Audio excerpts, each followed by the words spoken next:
Well, Bill and Kristen, I can tell you that the home that was on fire is about 3 or 4 homes down that way on that side of the street. On to some crime news now. One person is hospitalized tonight and another is in jail after an argument turned violent. Take a look right now. Rock Boulevard is blocked off as police continue their investigation. However, traffic is moving steadily and you can see the glass right here remains tonight, and police say one car shot is just too many. Those crimes have been on the rise over the past few weeks throughout the city, but in particular, take a look here. This just happened probably a few minutes ago. We've heard unconfirmed reports that the man has been found. Sad story here. A guard at a Washington state prison has been found strangled inside the prison's chapel. The victim is said to be alert and talking. Right now, Carson Sheriff's deputies are searching these apartments. Now, checking your bank accounts daily is one way to protect yourself, but another way is to check the slot before you swipe. Like, for instance, here at this gas pump, you just want to jiggle the front of it. This one's pretty solid, so it's safe. And you may have noticed the cost of filling up at the pump is starting to drop. Yeah, good news. Here are the latest numbers from AAA. Well, foreign countries, including the United States, started to send disaster relief teams to Japan to help victims of the earthquake and tsunami. And you can definitely tell that it is 62 miles per hour as it comes sideways. The range is started about a half hour ago, and not a good day to wear a hat because our photog lost his hat. It's somewhere in the valley, but drivers are doing everything they can to take it easy out on the road.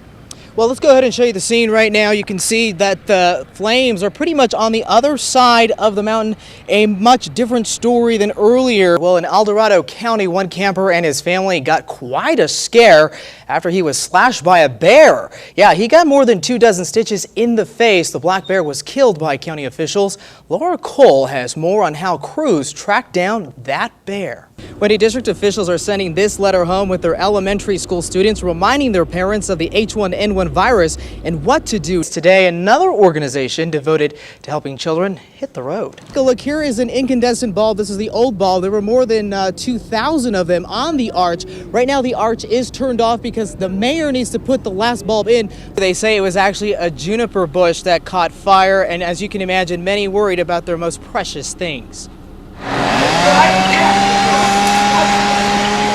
Dramatic video of Edward Booth running to save his cat Sheba left inside his burning apartment, but police and firefighters bring him down before he can enter for his own safety.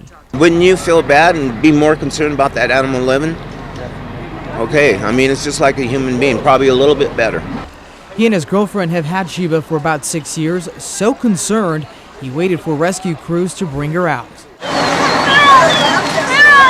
Emergency crews gave Sheba oxygen and rushed her to the veterinarian. The cat ran from Booth's girlfriend, Marie Helms, who was home at the time of the fire. She's okay. Thank God. Thank God everything's okay. And I'm alive. That's all that matters. Helms says she saw how the fire started around 1:30 Wednesday afternoon. The welders were doing the steps there, and the bushes caught on fire, and the smoke just grew. Reno fire officials say the welders were working on the stairway rail. When it happened, a spark from the welding ignited a juniper bush, which quickly spread. And you can tell by the racing flames, firefighters had to work fast and aggressively to get a handle on the raging blaze. They attacked the fire from front, the side, and also the roof. Many of these older apartment units have what's known as a common attic. Once the fire gets in the attic, it can run the full length of the building. The fire destroyed 7 units and left 7 families displaced. Luckily, no one was seriously hurt, only visibly shaken. Luckily, I'm alive, and I think, I'm just grateful. I'm just so grateful I'm alive. Now, emergency crews also rescued 4 dogs. They will be okay. We are told the Red Cross helped some of the residents get into motels, while some of the other residents were able to get a new apartment, at least for the time being. We're covering the big story live. Nick Montes, Channel 2 News. As they're trying to cope the best that they can, and that is to be strong for each other.